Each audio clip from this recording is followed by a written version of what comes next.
بات یہ ہے کہ سیدنا معاویہ رضی اللہ عنہ کا مطالبہ جو قصاص عثمان کا تھا، اس بارے میں اہل البیت کا کیا موقف ہے؟ اہل بیت کیا کہتے ہیں؟ خود جو نبی کریم صلی اللہ علیہ وسلم کے رشتہ دار ہیں اور جو سیدنا علی رضی اللہ عنہ کے رشتہ دار ہیں، وہ کیا کہتے ہیں؟ اس حوالے سے بھی امام ابو یعلا الفراء رحمہ اللہ تعالیٰ نے شروع میں ہی وہ آیت کریمہ پیش کی ہے، اور اس آیت کریمہ سے استدلال کیا ہے کہ سیدنا معاویہ رضی اللہ عنہ کیوں حق بجانب تھے قصاص عثمان کے مطالبے میں، کیوں وہ درست تھے اور کیوں ان پر اعتراض نہیں کیا جا سکتا۔ اس لیے کہ اللہ رب العزت نے فرمایا وَمَنْ قُتِلَ مَظْلُومًا فَقَدْ جَعَلْنَا لِوَلِيِّهِ سُلْطَانًا، کہ جو شخص ظلماً قتل کر دیا جائے، جو مقتول ہے، اس کے جو وارث ہیں، جو اس کا ولی ہے، اللہ رب العزت نے اس کو اختیار دیا ہے کہ وہ قصاص لینے یا نہ لینے کا فیصلہ وہ کرے گا۔ اس نے قصاصاً قتل کروانا ہے قاتلوں کو، یا اس نے دیت قبول کرنی ہے، یا اس نے معاف کرنا ہے، یہ اختیار کسی اور کے پاس نہیں۔ فقط جعلنا لِوَلِيِّهِ سُلْطَانًا، ہم نے اس کے ولی کے لیے یہ طاقت رکھی ہے، یہ اہلیت ہے، اور یہ اتھارٹی صرف اس کے ولی کے پاس ہے۔ إِنَّهُ كَانَ مَنْصُورًا، آخر میں فرمایا فَلَا يُسْرِفْ فِي الْقَتْلِ، وہ قتل کرنے میں زیادتی نہ کرے، یعنی جو اسلام کے اصولوں کے مطابق ہی کرے، اور إِنَّهُ كَانَ مَنْصُورًا، وہ یقیناً اللہ رب العزت کی طرف سے اس کی مدد کی جائے گی، کیونکہ وہ مظلوم ہے، اس کا جو عزیز ہے وہ قتل ہوا ہے، وہ بھی مظلوم تھا اور یہ بھی مظلوم ہے، اور مظلوم کی اللہ رب العزت مدد فرماتا ہے۔ اور یہ جو پوائنٹ ہے، یہ آیت ہے، یہ سیدنا معاویہ رضی اللہ عنہ پر پوری منطبق ہوتی ہے کہ وہ ولی تھے سیدنا عثمان رضی اللہ عنہ کے، وارث تھے، اس لیے ان کا مطالبہ کرنا بالکل درست تھا۔ اور یہ بات آج مودودی صاحب کہتے ہیں، اعتراض کرتے ہیں کہ یہ سیدنا معاویہ رضی اللہ عنہ کے پاس کہاں سے اختیار آ گیا تھا، یہ خلافت و ملوکیت میں انہوں نے لکھا ہے۔ اور ابھی بھی کچھ لوگ اس کو کہتے ہیں جی مولانا کے اس چیلنج کا جواب آج تک نہیں دیا جا سکا۔ انہوں نے چیلنج کیا ہے، انہوں نے کہا ہے کہ سیدنا معاویہ رضی اللہ عنہ نے اس آیت سے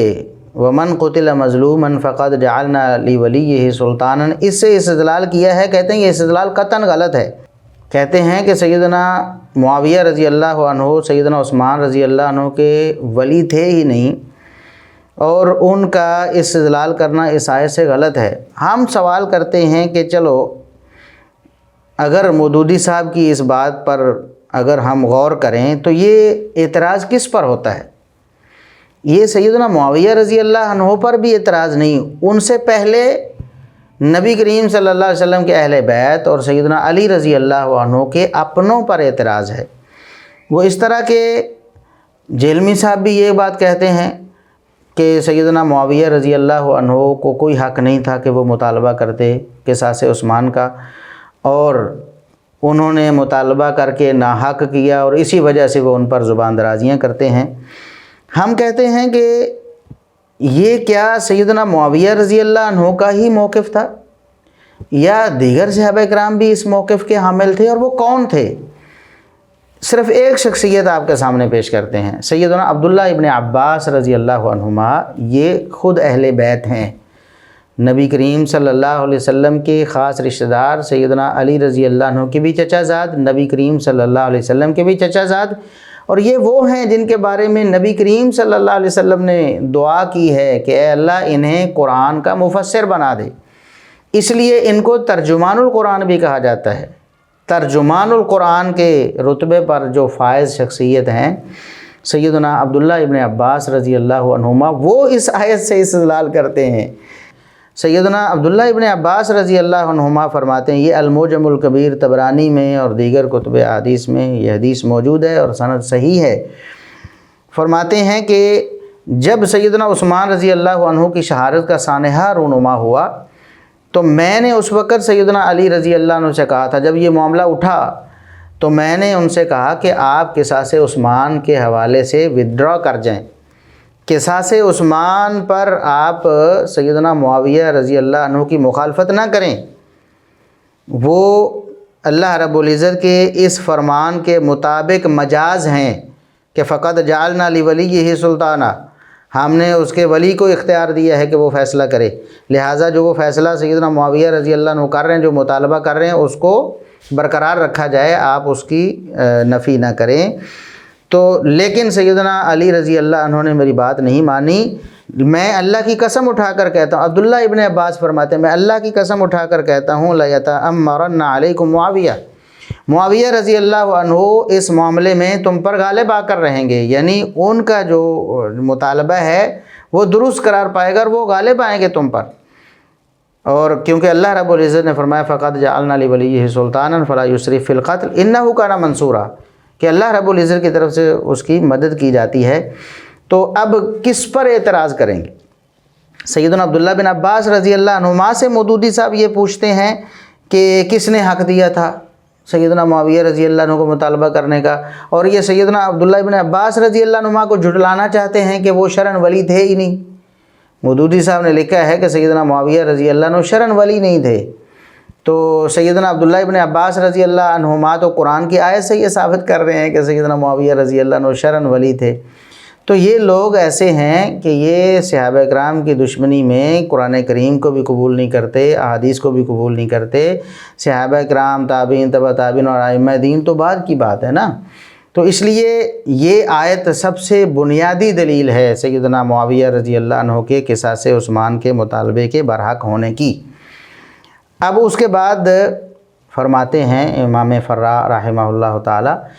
کہ یہ جو سیدنا معاویہ رضی اللہ عنہ کن وجوہات کی بنا پر وہ برحق تھے۔ ایک تو یہ آیت ہے نا، یہ آیت یہ بتاتی ہے کہ وہ ان کا مطالبہ برحق تھا اور وہ غلط نہیں تھے اپنے مطالبے میں، اور قرآن کریم کو جھٹلانا تو کسی مسلمان کا کام نہیں ہو سکتا نا، کسی مسلمان کا شیوہ نہیں ہو سکتا۔ اب اس کے بعد وہ کہتے ہیں کہ کچھ اور معاملات ایسے تھے، جیسا کہ محمد بن ابی بکر جیسے جو لوگ ہیں اور دیگر اصحاب الفتنہ ہیں، ٹھیک ہے، جن کے کچھ کے نام انہوں نے لیے ہیں، کچھ آپ کے نزدیک غیر معروف سے ہوں گے، ایک مالک اشتر نخی کوفی جو تھا۔ تو اس طرح کے جو لوگ تھے جو قاتلین عثمان میں شامل تھے، اور اس کا اقرار تو محمد بن ابی بکر اور مالک اشتر کے قاتل ہونے اور قتل میں شمولیت اور اہل فتنہ اور باغی ہونے کا جو فیصلہ ہے وہ تو مودودی صاحب نے بھی دیا ہوا ہے۔ مودودی صاحب بھی اس بات کو مانے ہوئے ہیں کہ یہ جو سیدنا علی رضی اللہ عنہ نے ان لوگوں کو اپنے قریب کیا ہوا تھا، محمد بن ابی بکر اور مالک اشتر جیسے، تو اس سے بھی صحابہ کرام میں یہ تشویش پیدا ہوئی کہ یہ لوگ علی رضی اللہ عنہ کے قریب کیوں ہیں، ان کو تو قتل ہونا چاہیے بجائے اس کے کہ ان کو عہدے دیے جائیں۔ تو یہ مودودی صاحب نے بھی لکھا ہے کہ ان کو عہدے دیے اور ان کو اپنے قریب کیا۔ تو بہرحال ایک وجہ یہ بھی تھی کہ یہ کیوں ہے کہ بجائے کہ ان کو قتل کیا جائے اور ان کو کیفر کردار تک پہنچایا جائے، اس کی بجائے ان لوگوں کو اپنے قریب کر لیا گیا ہے۔ اگرچہ یہ الگ بات ہے کہ سیدنا علی رضی اللہ عنہ کی جو سیاست تھی اس حوالے سے، جو ان کا اجتہاد تھا، وہ بھی اپنی جگہ پر بالکل درست تھا، آگے اس کی بات بھی آئے گی کہ انہوں نے کیوں ایسا نہ کیا۔ تو سیدنا معاویہ رضی اللہ عنہ بہرحال ان کا نقطہ نظر یہ تھا کہ یہ جو لوگ ہیں جو قاتلین عثمان ہیں یا اس فتنے کے جو موجد ہیں یا اس کو ہوا دینے والے ہیں، وہ کیوں سیدنا علی رضی اللہ عنہ کی صفوں میں موجود ہیں۔ یہ بھی ایک معاملہ تھا جس وجہ سے یہ مطالبہ اور زیادہ زور پکڑ گیا کہ سیدنا عثمان رضی اللہ عنہ کے قاتلوں کو فوری کیفر کردار تک پہنچایا جائے۔ یہ ہے قصاص عثمان رضی اللہ عنہ کا مطالبہ۔ اس میں سیدنا معاویہ رضی اللہ عنہ بالکل برحق ہیں اور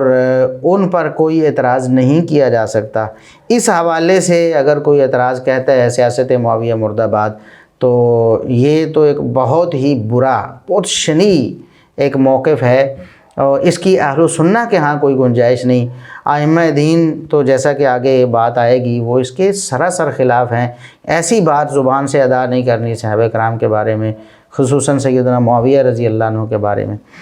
اب رہ گئی بات کہ سیدنا علی رضی اللہ عنہ کیوں کہہ رہے تھے کہ اس کو مؤخر کرنا چاہیے، قصاص عثمان کے مطالبے کو ابھی فی الحال آپ روک دیں، وہ کیوں کہتے تھے؟ ایک بات تو ان کی طرف سے، اب دیکھیں حسن ظن ہے نا،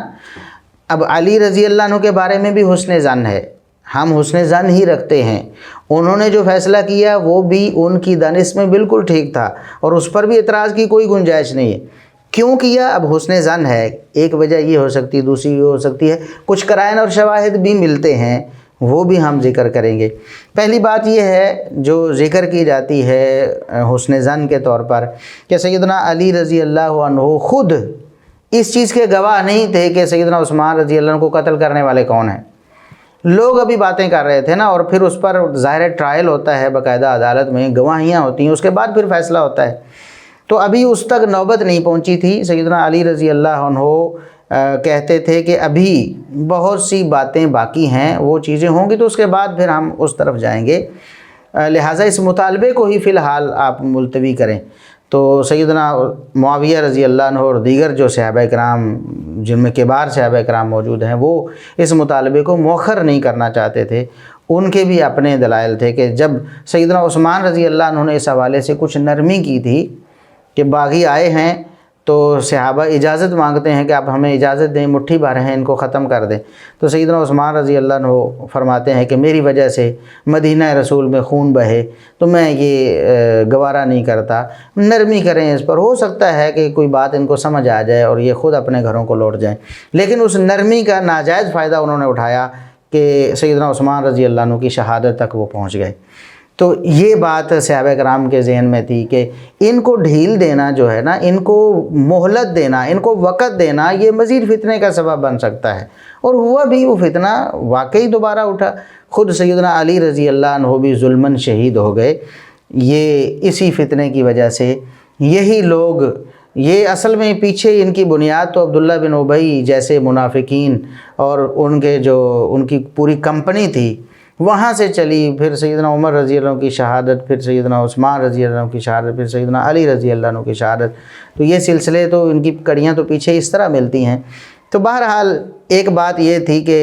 جب ٹرائل ہوگا عدالت میں، باقاعدہ گواہیاں قائم ہوں گی، تو یہ بات تو پھر طے ہوگی، کیونکہ میں نے آنکھوں سے نہیں دیکھا کہ کن لوگوں نے سیدنا عثمان رضی اللہ عنہ کو شہید کیا ہے، جبکہ ان لوگوں کا مطالبہ تھا کہ یہ ٹرائل جلدی ہو جائے، فوراً ٹرائل کریں، گواہوں کی گواہیاں لے کر اور یہ فیصلہ کر کے لوگوں کو کیفر کردار تک پہنچائیں۔ سیدنا علی رضی اللہ عنہ چاہتے تھے کہ ابھی تھوڑا سا مجھے مہلت ملے، کچھ حکومت کو مضبوط ہونے دیا جائے، ان لوگوں پر اگر ابھی ہاتھ ڈالتے ہیں تو یہ شورش کریں گے، مزید فتنے کو ہوا دیں گے، کہیں ایسا نہ ہو کہ فتنہ اور بڑھ جائے۔ تو میں چاہتا ہوں کہ ان لوگوں کو تھوڑی سی ڈھیل دے کر اپنے ہاتھ مضبوط کر کے پھر ان کے اوپر شکنجے کو کسا جائے۔ تو ایک یہ بات تھی۔ دوسری ایک بات یہ بھی تھی کہ سیدنا علی رضی اللہ عنہ فرماتے تھے کہ یہ جو سیدنا عثمان رضی اللہ عنہ کی شہادت ہے، یہ جو سانحہ ہے، جو قاتل ہیں ان کو قتل کرنا یہ خلیفۃ المسلمین جو ہے اس کو زیادہ اختیار ہے، جبکہ سیدنا معاویہ رضی اللہ عنہ اس آیت سے استدلال کرتے تھے، اور سیدنا ابن عباس بھی ان کے حامی تھے۔ وہ کہتے تھے کہ میں علی رضی اللہ عنہ سے کہتا رہا کہ اس معاملے میں آپ ودرا کر جائیں، سیدنا معاویہ رضی اللہ عنہ کا موقف زیادہ مضبوط ہے، کیونکہ قرآن نے کہا فَقَدْ جَعَلْنَا لِوَلِيِّهِ سُلْطَانًا۔ اور بات بھی ایسے ہے کہ ایک خلیفۃ المسلمین، ایک حکمران، صدر یا وزیر اعظم، اگر وہ چاہے کہ جو ولی ہے، جو وارث ہے مقتول کا، اس کو بائی پاس کر کے کسی کو معاف کر دے تو نہیں کر سکتا۔ یہ فیصلہ تو وارث نہیں کرنا ہے، ولی نہیں کرنا ہے۔ بہرحال یہ ایک اس طرح کے کچھ معاملات تھے جس وجہ سے سیدنا علی رضی اللہ عنہ بھی اس سے چاہتے تھے کہ اس کو تھوڑا سا مؤخر کیا جائے، ورنہ قاتلین عثمان کے بارے میں ان کے دل میں کوئی ہمدردی ہے، کوئی نرمی نہیں تھی۔ اب ظاہر ہے کہ جب وہ اس معاملے کو لیٹ کر رہے ہیں یا مؤخر کرنا چاہتے ہیں، اور صحابہ کرام کی ایک جماعت کہتی ہے فوراً قصاص لیا جائے اور وہ کہتے ہیں کہ فوراً نہیں لینا، تو کچھ اس طرح کے خیالات بھی ظاہر ہے کچھ صحابہ کے ذہن میں پیدا ہو سکتے تھے کہ علی رضی اللہ عنہ کیوں نہیں ایسا کر رہے، کیا ان کے دل میں کوئی ہمدردی ہے؟ تو سیدنا علی رضی اللہ عنہ نے اس بارے میں دو ٹوک طور پر، یعنی بالکل واضح طور پر یہ اعلان کیا، فرمایا کہ سیدنا عثمان رضی اللہ عنہ کے قاتلوں پر اللہ کی لعنت ہو، اللہ کی لعنت ہو سیدنا عثمان رضی اللہ عنہ کے قاتلوں پر، میرے دل میں کوئی ہمدردی نہیں۔ بس یہ ایک معاملات تھے جن کی وجہ سے اب دونوں فریق اپنی اپنی جگہ بالکل حق بجانب ہیں، کسی کو ہم غلط نہیں کہہ سکتے۔ اس لیے امام احمد بن حنبل رحمہ اللہ تعالیٰ سے جب پوچھا گیا کہ جو صحابہ کرام کے مابین اس طرح کے اختلافات ہوئے ہیں، جنگ جمل اور صفین، یہ بڑے اختلافات ہیں نا باقی اختلافات کی نسبت، یہ بڑے بڑے معاملات اور بڑے بڑے اختلافات ہیں، تو ان کے بارے میں ہمیں کیا کرنا چاہیے؟ تو انہوں نے فرمایا من انا حتی اتکلم فی اصحاب رسول اللہ صلی اللہ علیہ وسلم، میں کون ہوں جو نبی کریم صلی اللہ علیہ وسلم کے صحابہ کرام کے بارے میں بات کروں؟ دوسرے لفظوں میں میری کیا مجال ہے کہ میں صحابہ کرام کو کٹہرے میں کھڑا کر کے ان کے بارے میں کوئی فیصلہ کروں کہ یہ صحیح اور یہ غلط؟ کہتے ہیں نہیں، لا اقول فیہم الا الحسنی، میں ان کے بارے میں صرف اچھی بات کہہ سکتا ہوں، مجھے اللہ نے اسی بات کا پابند کیا ہے۔ اور دوسری جگہ پر انہوں نے تلک امۃ قد خلت لہا ما کسبت ولکم ما کسبتم ولا تسألون عما کانوا یعملون، اور یہ آیت ائمہ دین اس سے یہی سمجھتے رہے ہیں کہ صحابہ کرام کے بارے میں بھی ہم نے اپنی زبانوں کو بند رکھنا ہے، کوئی نازیبہ تبصرہ نہیں کرنا، پارٹی بازی نہیں بنانی کہ فلاں کے گروہ میں ہم ہیں، فلاں کے گروہ میں نہیں ہیں، فلاں کے حق میں ہیں، فلاں کے مخالف ہیں، فلاں درست اور فلاں غلط، اس طرح کی بات نہیں کرنی، صرف زبان سے ہمیشہ اچھی بات کرنی، محبت، عقیدت، احترام کا جو ہے وہ اظہار کرنا ہے۔ تو یہ آیت بھی پڑھتے تھے، اور یہ آج کے جاہل کہتے ہیں، یہ جھالوی جیسے اور جیلمی جیسے کہتے ہیں کہ اس آیت سے صحابہ کرام کے مشاجرات میں خاموشی کا درس دینا یہ ثابت نہیں ہے، اور اس آیت سے ایسا استدلال کرنا غلط ہے، نعوذ باللہ ثم نعوذ باللہ۔ صحابہ کرام کی جماعت گزر گئی ہے، ہمارے ذمے صرف ان کے بارے میں اچھی بات کہنا ہے، کیونکہ ان سے محبت ہمارا ایمان ہے اور ان سے نفرت یہ نفاق ہے۔ جس طرح کے بہت سارے دلائل ہیں جو ہم اپنے مقام پر پیش کر چکے ہیں، یہاں تفصیل کا موقع نہیں۔ تو نبی کریم صلی اللہ علیہ وسلم کے صحابہ کرام کے مابین جتنے بھی اس طرح کے اختلافات ہوئے ہیں، ایک شخص جو امتی ہے، جو محمد صلی اللہ علیہ وسلم کا ماننے والا ہے، اس پر یہ لازم ہے کہ صحابہ کرام کے بارے میں ہمیشہ اچھی بات کہے۔ اچھی بات یہی ہے کہ صحابہ کرام کے آپس کے جتنے بھی اختلافات ہیں، بھئی ہمیں ان سے کوئی سروکار نہیں، ہم ان کو ڈسکس ہی نہیں کرتے۔ اگر مثال کے طور پر ایک شخص کہتا ہے کہ دیکھیں جی حدیث کی کتابوں میں تو یہ سارے معاملات لکھے ہوئے ہیں، تو پھر محدثین نے کیوں ذکر کیے؟ بھئی محدثین نے جو ذکر کیے ہیں وہ صرف ذکر کیے ہیں، کیا ان کی بنا پر کوئی پارٹی بنائی ہے؟ کیا ان کی بنا پر کسی گروہ کو غلط کہا ہے، اس کے بارے میں نازیبہ تبصرے کیے ہیں،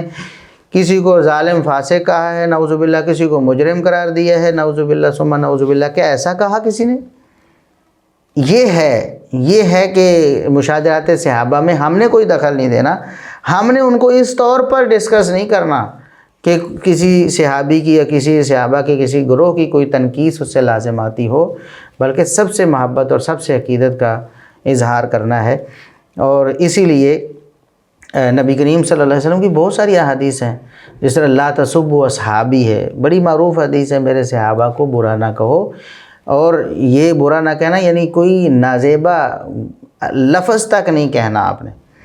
اور سیدنا عبداللہ ابن عمر رضی اللہ عنہما سے بھی مروی، جیسے مصنف ابن ابی شیبہ میں ہے کہ لا تسبوا اصحاب رسول اللہ صلی اللہ علیہ وسلم، نبی کریم صلی اللہ علیہ وسلم کے صحابہ کو کوئی بھی نازیبہ بات نہ کرو، ان کے بارے میں کوئی منفی تبصرہ نہ کرو۔ کیوں؟ فرماتے ہیں کہ اگر ان میں سے کوئی صحابی نبی کریم صلی اللہ علیہ وسلم کے پاس ایک لمحے کے لیے ٹھہرا ہے تو اس کا وہ ٹھہرنا تمہاری ساری زندگی کی ساری عبادات سے افضل ہے۔ تو جو اتنے اعلیٰ مقام پر اللہ رب العزت کے ہاں فائز ہیں، 14ویں صدی میں یا بعد میں کسی بھی شخص کا کیا اختیار ہے، اس کو کیا حق حاصل ہے کہ ان کے بارے میں یہ فیصلہ کرتا پڑے فلاں صحیح فلاں غلط، اور نعوذ باللہ ثم نعوذ باللہ کسی کو مجرم کہتا پھرتا ہے، کسی کو ظالم کہتا پھرتا ہے، کسی کو فاسق کہتا پھرتا ہے، کسی کو باغی کہتا پھرتا ہے۔ تو یہ ساری باتیں کسی مسلمان کے شایان شان نہیں ہیں۔ قرآن نے بھی کہا ہے کہ والذین جاءوا من بعدہم یقولون، جو بعد میں آتے ہیں مومنوں کی شان یہ ہے کہ جو بعد میں آنے والے، ظاہر ہے صحابہ کے بعد میں آنے والے سارے بعد میں آنے والے ہیں، تو وہ کیا کہتے ہیں؟ ربنا اغفر لنا ولاخواننا الذین سبقونا بالایمان، اے اللہ ہمیں بھی معاف کر دے، ہم سے پہلے جتنے بھی ایمان والے گزرے ہیں انہیں تو معاف کر دے۔ تو یہ تو طریقہ ہے اہل السنہ کا، یہ مومنوں کا طریقہ ہے۔ اور جو گمراہ لوگ ہیں، بدعتی لوگ ہیں، ان کا طریقہ کیا ہے کہ وہ صحابہ کرام پر طعن کرتے ہیں، پارٹی بازی بناتے ہیں، کسی ایک گروہ کو صحیح اور دوسروں کو غلط کہہ کے صحابہ کرام کے بارے میں نفرت لوگوں کے دلوں میں پیدا کرتے ہیں۔ تو ایسے لوگوں کو اللہ سے ڈر جانا چاہیے۔ کیوں؟ اس پر بھی امام فرا رحمہ اللہ تعالیٰ نے کچھ آیات بھی پیش کی ہیں۔ ایک آیت تو یہ ہے کہ یوم لا یخزی اللہ النبی والذین آمنوا معہ، کہ صحابہ کرام کو ظالم، فاسق، اس طرح کے الفاظ نہیں کہنے۔ کیوں؟ اس لیے کہ اللہ رب العزت نے فرمایا قیامت کے دن اللہ رب العزت نہ نبی کو رسوا کرے گا، نہ نبی کے ساتھیوں کو رسوا کرے گا۔ نبی پر ایمان لانے والوں کو اللہ رسوا نہیں کرے گا۔ اگر اس سے صحابہ مراد نہیں ہے، ابو بکر و عمر، عثمان و علی اور معاویہ اور طلحہ و زبیر اور دیگر صحابہ مراد نہیں ہیں، تو کون مراد ہے؟ تو یہ آیت آپ کو بتاتی ہے کہ آپ اپنے ایمان کو بچائیں، ایسے گمراہوں اور ظالموں کے شکنجے میں نہ آ جائیں۔ قرآن کو پڑھیں، قرآن کیا کہتا ہے؟ یوم لا یخزی اللہ النبی والذین آمنوا معہ، کہ اس دن اللہ رب العزت نہ نبی کریم صلی اللہ علیہ وسلم کو رسوا کرے گا، نہ آپ پر ایمان لانے والوں کو رسوا کرے گا۔ تو یہ معہ، معیت، صحابیت، سب سے پہلے وہ لوگ جو صحابہ ہیں وہ اس آیت کے مصداق ہیں۔ اسی طرح وَنَزَعْنَا مَا فِي صُدُورِهِم مِّن غِلٍّ إِخْوَانًا عَلَىٰ سُرُرٍ مُتَقَابِلِينَ۔ اللہ رب العزت فرماتا ہے مومنوں میں دنیا میں آپس میں رنجشیں ہو جاتی تھیں، اختلافات ہوتے تھے، لیکن جنت میں جب جائیں گے، جنت میں جانے سے پہلے اللہ رب العزت ان کے دلوں سے وہ سارے اختلافات ختم کر دے گا۔ ان کو یاد ہی نہیں ہوگا دنیا میں ان کا کوئی اختلاف ہوا تھا، ان کو کوئی جھگڑا ہوا تھا۔ اخواناً، بھائی بھائی بنیں گے، علی سرر متقابلین، جنت میں آمنے سامنے تختوں پر براجمان ہوں گے، بیٹھے ہوں گے، آپس میں دل لگی کریں گے، آپس میں ان کی محبت ہی محبت ہوگی۔ اور اسی طرح علی رضی اللہ عنہ نے یہ بات اپنے اور اپنے جو مقابل ہیں، جو مخالف ہیں سیاسی طور پر، ان کے بارے میں کہی، جیسا کہ مستدرک حاکم میں یہ صحیح سند کے ساتھ موجود ہے کہ سیدنا طلحہ رضی اللہ عنہ جو کہ جنگ جمل میں شہید ہو گئے، سیدہ عائشہ رضی اللہ عنہا کی طرف سے سیدنا علی رضی اللہ عنہ کے لشکر کے ہاتھوں، تو ان کا بیٹا ایک دفعہ آیا تو سیدنا علی رضی اللہ عنہ نے اسے ویلکم کیا، خوش آمدید کہا۔ تو وہ بیٹا تھوڑا سا ناراض، اس نے ناراضی کا اظہار کیا، اس نے کہا کہ میرے باپ کو آپ نے قتل کر دیا، ان کا مال آپ نے اپنے قبضے میں لے لیا، اور ابھی آپ مجھے خوش آمدید کہہ رہے ہیں، یہ کیسا طریقہ ہے؟ تو علی رضی اللہ عنہ ناراض ہونے کی بجائے ان کو فرمایا کہ بیٹا دیکھیں، جو سیدنا طلحہ رضی اللہ عنہ آپ کے والد گرامی وہ شہید ہوئے، تو آپس میں ہمارے جتنے بھی اختلافات تھے، اللہ رب العزت قیامت کے دن مجھے امید ہے کہ ہمارا جو معاملہ ہے وہ میرا اور طلحہ کا معاملہ ایسا ہی ہوگا۔ وَنَزَعْنَا مَا فِي صُدُورِهِم مِّن غِلٍّ، قیامت کے دن اللہ رب العزت ہمارے دلوں سے یہ ساری رنجشیں نکال دیں گے۔ مجھے امید ہے کہ ہم انہی لوگوں میں ہوں گے۔ سیدنا علی رضی اللہ عنہ تو وہ امید کے لفظ استعمال کر رہے ہیں نا، عاجزی اور انکساری، ہم تو یقین کے ساتھ کہتے ہیں، ہمیں یقین ہے کہ علی رضی اللہ عنہ اور ان کے جو مخالفین صحابہ کرام ہیں وہ اس آیت کا مصداق ہیں کہ آخرت میں ان کے دلوں میں جتنی بھی رنجشیں تھیں ختم ہو جائیں گی، کیونکہ سب نیک نیت سے جو فیصلہ کر رہے تھے نیک نیت سے کر رہے تھے، کسی کی کوئی بدنیتی اس میں شامل نہیں تھی۔ اور ایسے لوگ گمراہ ہیں، جھوٹے ہیں، کذاب ہیں، جو کہتے ہیں کہ نعوذ باللہ ثم نعوذ باللہ فلاں صحابی جو بدنیت تھا اس نے بدنیتی کے ساتھ یہ کیا اور وہ کیا۔ تو بہرحال سیدنا طلحہ رضی اللہ عنہ شہید ہوئے۔ اب علی رضی اللہ عنہ نے انہیں شہید کرنے کا حکم نہیں دیا تھا، کسی کو نہیں کہا کہ جاؤ طلحہ کو شہید کر دو، لیکن ظاہر ہے مخالف صف میں تھے تو آپ رضی اللہ عنہ کے صف میں سے کسی نے شہید کیا۔ تو علی رضی اللہ عنہ نے بجائے اس سے کہ اس پر کوئی بات کرتے، یہ سبق دیا ہمیں، آج بھی ہمیں اس سبق کو پڑھنے کی ضرورت ہے جو علی رضی اللہ عنہ دے رہے ہیں۔ باوجود اس کے کہ معاملہ ہو چکا ہے۔ علی رضی اللہ عنہ کہہ سکتے تھے کہ میں خلیفہ راشد تھا، میں امیر المومنین تھا، میرے خلاف وہ کیوں نکل آئے، انہوں نے میرے خلاف کیوں یہ فیصلہ کیا، یہ مطالبہ کیوں کر دیا قصاص عثمان کا، اور میں نے انہیں جو شہید کیا ہے، یا میں نے حکم نہیں دیا لیکن میں راضی ہوں اس پر، وہ ٹھیک ہو گیا، وہ شہید ہو گئے۔ نعوذ باللہ، ایسی کوئی بات نہیں کی۔ ہمارے لیے سبق یہ ہے کہ ہم بھی وہی بات کریں جو علی رضی اللہ عنہ نے کی ہے، وَنَزَعْنَا مَا فِي صُدُورِهِم مِّن غِلٍّ۔ ہمیں آخرت میں اللہ رب العزت کے کیے گئے وعدوں پر یقین کرنا ہے کہ صحابہ کرام کو اللہ رب العزت نے سب کو جنتی بنایا ہے، سب سے رضامندی کا اللہ رب العزت نے اعلان کیا ہے، لہٰذا ہمیں اس پر کوئی بات نہیں کرنی چاہیے، کوئی بات ہی نہیں کرنی چاہیے کہ فلاں نے کیوں کیا، فلاں نے ایسے کیوں کیا، فلاں نے ایسے کیوں کیا۔ یہ علی رضی اللہ عنہ کی بھی سنت ہے، اور یہی بات ہم سمجھاتے ہیں جو گمراہوں کو سمجھ نہیں آتی ہے۔ تو بہرحال یہ جو صحابہ کرام کے بارے میں، ان کے مشاجرات کے بارے میں خاموشی اختیار کرنا ہے، اس کا مطلب یہی ہے کہ نازیبہ تبصرے سے خاموشی اختیار کی جائے، اور کسی بھی صحابی کے بارے میں کوئی منفی پروپیگنڈا نہ کیا جائے، ان کے بارے میں دل میں کوئی میل نہ رکھی جائے۔ اور اگر صحابہ کرام کے بارے میں آپ کے پاس کوئی بات ایسی آتی ہے، پہلے تو یہ ہے کہ بہت سی جھوٹی باتیں ایسی مشہور کر دی گئی ہیں، تو ان کے بارے میں آپ نے اپنے آپ کو محتاط کرنا ہے کہ کوئی جھوٹی بات اس پر آپ یقین نہ کر لیں۔ اگر وہ بات سچی ہے اور آپ کو نظر آ رہی ہے کہ یہ صحابہ کرام کے آپس میں اختلافات کے بارے میں ہے، فلاں صحابی نے فلاں صحابی سے یہ کیا یا یہ کہا، یا یہ ایسا ان کے معاملہ ایسا ہوا جو کہ ناخوشگوار تھا، تو آپ نے کیا کرنا ہے، والذین جاءوا من بعدہم یقولون، جو نبی کریم صلی اللہ علیہ وسلم کے صحابہ کے بعد آنے والے لوگ ہیں، مومن ہیں، تو ان کا یہ حق بنتا ہے کہ انہوں نے استغفار کرنا ہے اللہ رب العزت کے سامنے، اپنے گناہوں کے بھی معافی مانگنی ہے، ان پہلے گزرے ہوئے لوگوں کے بارے میں بھی اللہ رب العزت سے معافی کی درخواست کرنی ہے۔ ان کے بارے میں برا نہیں بولنا، ان کے بارے میں برا اعتقاد نہیں رکھنا، کیونکہ آخری بات، ہمارا وقت آج کا ختم ہونے والا ہے۔ آخری بات یہ ہے کہ اللہ کے رسول صلی اللہ علیہ وسلم نے فرمایا، اللہ فرماتا حدیث قدسی، من عادی لی ولیا فقد آذنتہ بالحرب، جس نے میرے کسی ایک ولی سے بھی دشمنی رکھی ہے، میں اس کے خلاف اعلان جنگ کرتا ہوں۔ تو اللہ رب العزت جس کے خلاف اعلان جنگ کریں، اس کی جو رسوائی ہے، اس کی بربادی ہے، وہ کوئی ڈھکی چھپی نہیں ہے۔ آج بھی اولیاء موجود ہے، قیامت تک ولی موجود رہیں گے، اللہ رب العزت کی حقیقی معرفت رکھنے والے اور کتاب و سنت پر عمل کرنے والے، یہی اولیاء اللہ ہوتے ہیں نا۔ تو آج کے دور میں اگر کوئی اللہ رب العزت کا پسندیدہ فرد ہے، اس سے آپ دشمنی رکھتے ہیں، تو اللہ فرماتا ہے میں آپ کے خلاف اعلان جنگ کرتا ہوں۔ اور اگر آپ ان صحابہ کے بارے میں جن کی ولایت گارنٹیڈ ہے، ضمانت ملی ہوئی ہے ان کی ولایت کی کہ یہ ولی ہیں، یہ اللہ کے اولیاء ہیں، یہ حزب اللہ ہیں، یہ حقیقی مومن ہیں، یہ جنتی ہیں، یہ اللہ رب العزت کے پسندیدہ، اللہ کی رضوان کے مستحق ہیں، تو ایسے لوگوں کے بارے میں اگر کوئی دل میں بغض پالے پھرتا ہے تو اللہ رب العزت اس کا دشمن ہے، اس میں کوئی شبہ نہیں۔ وہ دنیا میں بھی رسوا ہوتا ہے، آخرت میں بھی رسوائی اس کا مقدر بنے گی۔ اللہ رب العزت ہمیں